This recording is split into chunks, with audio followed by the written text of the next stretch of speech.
Dormí en la calle porque mis propios hijos me cerraron la puerta.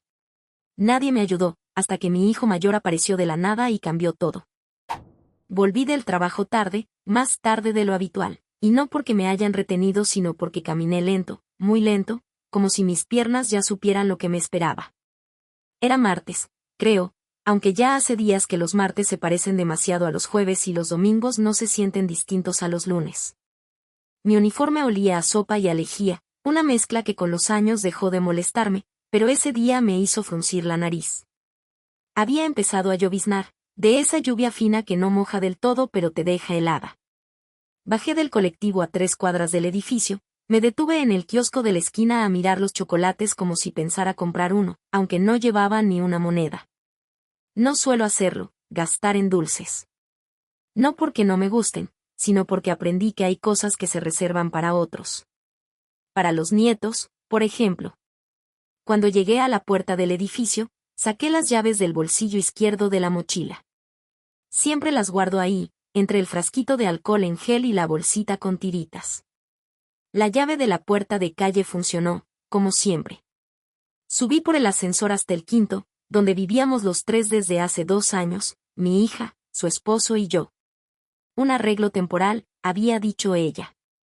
Solo hasta que consigas algo mejor, ma. Pero los temporales, ya sabemos, suelen estirarse sin pedir permiso. Me acerqué a la puerta de nuestro departamento y metí la llave en la cerradura. No entró. Probé de nuevo, más despacio. Giré la muñeca hacia el lado contrario. Nada. Miré la llave, miré la puerta, volví a intentarlo. Escuché pasos del otro lado. Alguien se acercaba. Pensé que quizás algo se había trabado. Toqué el timbre. 1, 2 veces.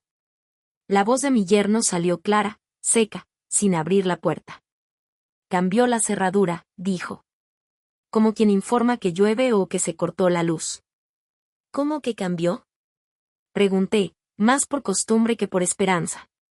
Hubo un silencio breve. Lo imaginé de brazos cruzados. No podés seguir viviendo acá. Ya lo habíamos hablado. No lo habíamos hablado. Yo había lavado los platos esa mañana. Había dejado la cena hecha, guiso de lentejas. Había regado las plantas, doblado la ropa de mi nieta. Pensé que todo eso, de alguna forma, era también hablar. ¿Qué estaba diciendo? Estoy, pertenezco, cuenten conmigo. Está mi ropa, mis cosas, dije, aún sin alzar la voz. Las pusimos en bolsas. Podés pasar a buscarlas mañana. Van a estar con el portero. No hubo enojo en su tono. Solo un cansancio frío, como si yo fuera una tarea que debía tachar. Esperé que mi hija hablara. No lo hizo. No dijo ni ma, ni espera un segundo, ni déjame explicarte. Nada. Imaginé que estaba ahí, detrás, escuchando. Sosteniendo quizás la mano de su hija, o dándose vuelta para no mirar. No pedí entrar. No pedí explicaciones. Dije bueno, apenas audible. Y bajé por las escaleras. Afuera, la llovizna seguía cayendo. La mochila me pesaba más que de costumbre. Crucé la calle sin rumbo. Pensé en llamar a alguien, pero no sabía a quién. Mi hermana vive lejos.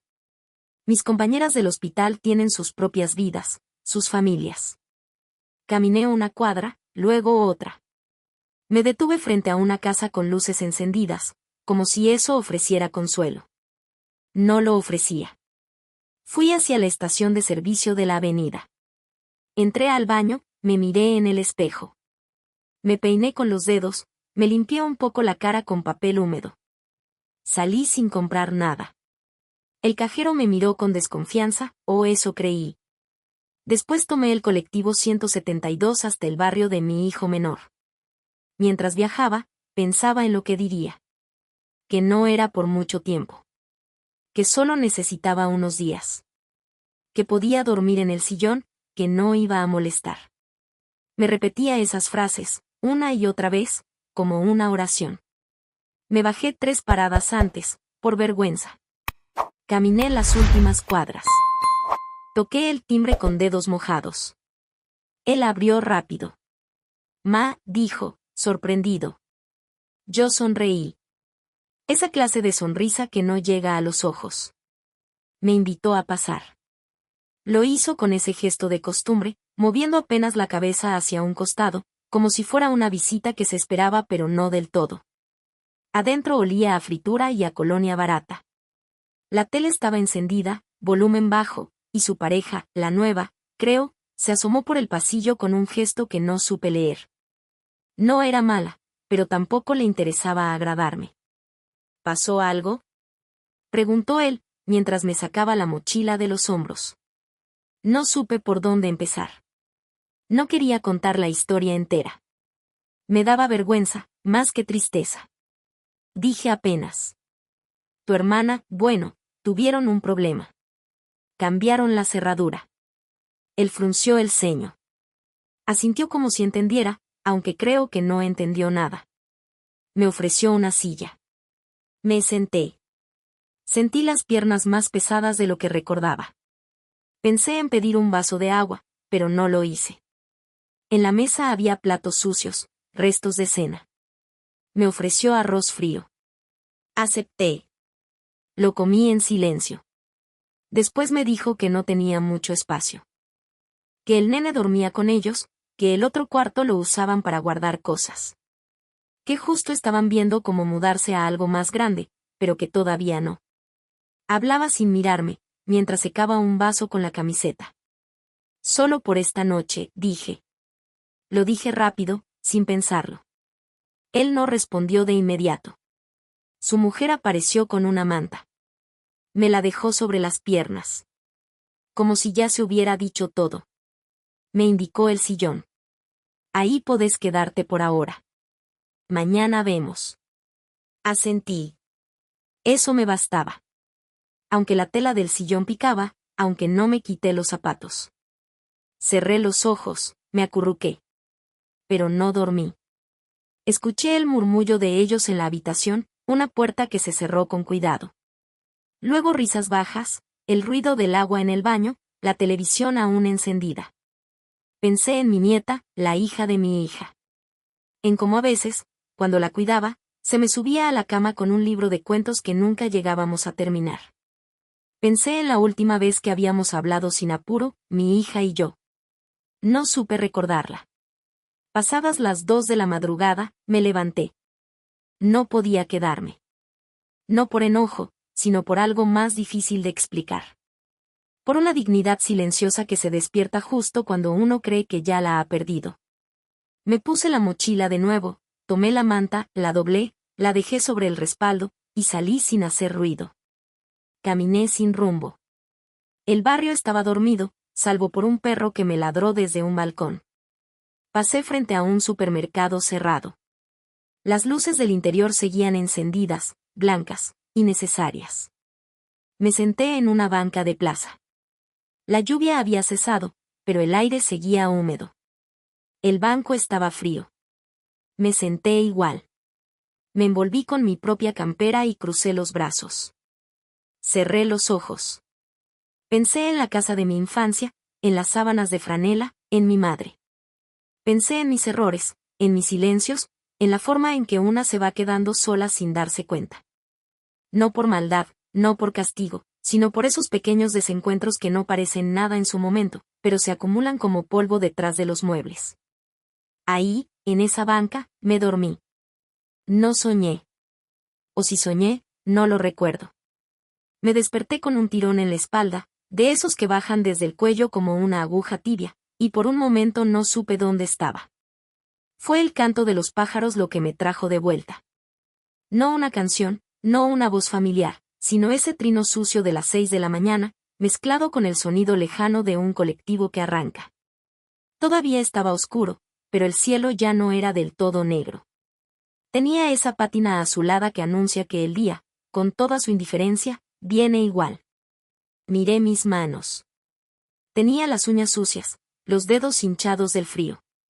Me froté los brazos, intenté estirar el cuello. Un auto pasó lento, sus luces iluminaron mis zapatos. Estaban manchados de barro. Pensé que alguien podía verme y pensar que era una loca, una vieja sola que se quedó dormida ahí porque no tenía otro lugar. Y bueno, tenían razón. No sentí vergüenza. Sentí otra cosa. Algo parecido al alivio. Porque al fin no tenía que justificar nada. Nadie me esperaba. Nadie me pedía una taza de leche o me hablaba con tono apurado. No había puertas que golpear ni palabras que medir. Solo el banco, el frío, la espalda tensa y el día empezando. Pensé en levantarme. Caminar, buscar un baño, tomar un café barato en algún bar de mala muerte. Pero me quedé. Cerré los ojos de nuevo. Me di permiso para estar así, sin nombre ni función. Y entonces, como suele pasar cuando una ya no espera nada, lo vi. Primero fue una sombra. Luego una voz, baja, dudosa, que dijo mi nombre. No como lo dicen los hijos que ven a sus madres todos los días, sino con una mezcla de asombro y miedo. Como si nombrarme fuera a tocar un vidrio roto. Abrí los ojos. Tardé un segundo en reconocerlo. Era él. Mi hijo mayor. Tenía más canas que la última vez. El pelo revuelto, las ojeras marcadas. Llevaba un abrigo grueso, oscuro, con el cuello levantado. Me miraba como si yo fuera un espejismo. No dije nada. Él tampoco. Solo se acercó y se agachó frente a mí. Me tocó la rodilla. Fue un gesto torpe, tembloroso. Como si no supiera si tenía permiso para hacerlo. Le temblaba la mandíbula. Como cuando era chico y se aguantaba el llanto. Me acuerdo de ese gesto. Lo hacía cuando le caía una vacuna o cuando su hermana rompía algo suyo. Una forma de no explotar. De guardarse. Mamá, dijo, al fin.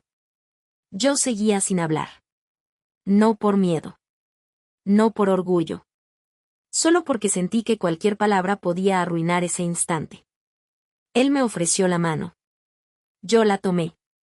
Me ayudó a levantarme con cuidado, como si tuviera 80 años. Vamos, dijo. Por favor.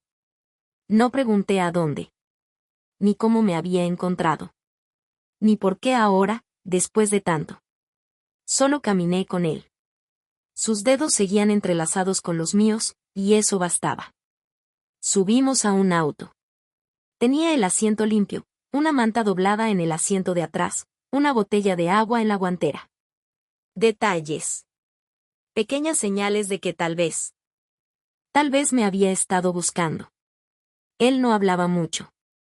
Solo me miraba de reojo, como si necesitara asegurarse de que todavía estaba ahí. Y yo, yo me dejé llevar. Desperté en una cama blanca. Blanca como hospital, pero no era un hospital. Las sábanas eran suaves, olían a lavanda. Me tomó unos segundos reconocer que no estaba en la calle, ni en casa de nadie, ni en ningún lugar que me perteneciera. Estaba en una habitación de hotel. De lujo. Una de esas con cortinas pesadas, alfombra gruesa, sillones que nadie se atreve a usar y lámparas que parecen solo decorado. Me incorporé despacio, con cuidado de no mover nada. Tenía una bata puesta, una de hotel, mullida, con las iniciales del lugar bordadas en dorado. Bajo la bata, todavía llevaba mi ropa. Sentí el cuerpo adolorido, pero limpio. Alguien me había quitado los zapatos, me había tapado. No sentí miedo. Sentí rareza. Una extrañeza tranquila. La ventana dejaba entrar una luz tenue, filtrada. En una mesa había una bandeja con café caliente, jugo de naranja, pan tostado, frutas cortadas. Todo dispuesto como en una película. Me acerqué con recelo. Tomé un trozo de pan. Estaba tibio. Entonces lo vi. Estaba sentado en un sillón, al fondo. Callado. Como si llevara horas ahí. Mi hijo mayor. El que se había ido. El que, por tanto tiempo, no llamó. No escribió. No volvió. El que se había ido a otro país, a otra vida. A veces me llegaban noticias sueltas, de rebote, por conocidos, por fotos viejas en redes que yo no me atrevía a comentar. No lo reconocí del todo al principio. Pero ahora, en la quietud del cuarto, sí. Era él. Sus ojos. Su forma de sentarse con los hombros tensos. Las manos entrelazadas. La herida que compartimos y nunca supimos nombrar. Hola, ma, dijo, suave. Me senté en la silla junto a la bandeja. El café temblaba un poco en mi mano. ¿Cómo me encontraste? Se rascó la nuca. Suspiró. Tu nieta, la chica, me escribió. Dijo que te habían echado. Que nadie sabía bien dónde estabas. Que vos no querías molestar a nadie. Yo no respondí. Me tomó un par de días. Llamé a todos. Nadie sabía. Tu compañera del hospital dijo que no habías vuelto. Me fui a buscarte. Lo dijo sin drama. Sin adornos. Como si fuera lo más lógico. Buscar a su madre en las plazas. En la madrugada. Después de años. ¿Por qué ahora? Pregunté. Él bajó la mirada. No lo sé. Porque ya no podía más con la culpa. Porque pensé que si no lo hacía ahora, después iba a ser tarde. Porque sos mi mamá, aunque a veces no supimos cómo hablar. Volví a mirar la bandeja. Tomé una rodaja de naranja. La mastiqué con lentitud. Nunca supe si me perdonabas, le dije. Él alzó la cabeza. Tenía los ojos húmedos. Y yo nunca supe si podía pedirte perdón. Nos quedamos así. En esa especie de tregua. Sin abrazos, sin reproches. Solo dos personas que se habían fallado, pero que todavía, se buscaban. Afuera, la ciudad seguía su curso. Taxis, gente, relojes. Acá adentro, era como si el tiempo nos diera una segunda oportunidad. No para arreglarlo todo, pero sí para empezar de nuevo. Pasamos el resto del día casi en silencio. Yo me quedé en la habitación, caminando descalza por la alfombra, tocando con la punta de los dedos los muebles, los bordes de los cuadros, como si todo eso fuera prestado por un rato, y lo era. Él salía, volvía. Traía cosas pequeñas, una bolsa con medias nuevas, una crema para la cara, un cepillo. No decía mucho. Pero se quedaba. Y eso, después de todo, era más de lo que había tenido en años. A la tarde me animé a preguntarle si se iba a quedar. Por unos días sí, dijo. Después vemos. No pregunté más. No hacía falta. Él estaba ahí. Yo también. Esa era la única certeza que me alcanzaba. Hablamos poco, pero cuando lo hicimos fue como caminar sobre vidrio. No por el miedo a cortar, sino por el respeto. El cuidado. Como si ambos supiéramos que no se puede volver al pasado, pero sí se puede dejar de huir de él. Le pregunté por su vida. Me habló de su trabajo, de una pareja que había terminado hacía poco, de un perro que tuvo y que murió. Yo le conté del hospital, de las guardias nocturnas, del cuerpo que ya no me responde igual. No hablamos de su hermana. Ni de su padre. Ni de aquel día en que se fue sin despedirse. Tal vez más adelante. Tal vez nunca. Hay cosas que, si se nombran, se deshacen. Al tercer día, me llevó a una casa. No era grande, pero era luminosa. Tenía olor a madera nueva y a pintura. Había muebles aún envueltos en plástico. En el cuarto más chico había una cama ya tendida, con colchas celestes. Es para vos, dijo, sin mirarme del todo. Si querés. Si te sirve. Asentí. No supe decir otra cosa. Esa noche me acosté temprano. Él cocinó pasta con salsa. Se le pasó un poco de sal, pero no dije nada. Lavamos los platos en silencio. Me preguntó si necesitaba algo más. Le dije que no. Antes de irse a su habitación, se detuvo en la puerta del mío.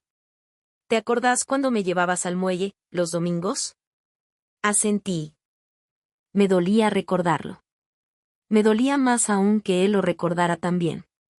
A veces me imagino que todavía estamos ahí. Que vos estás sentada en la punta y yo tiro piedritas al agua. Que no pasó todo esto, dijo. Pero pasó, respondí. Sí. Pasó, repitió él. Y sonrió.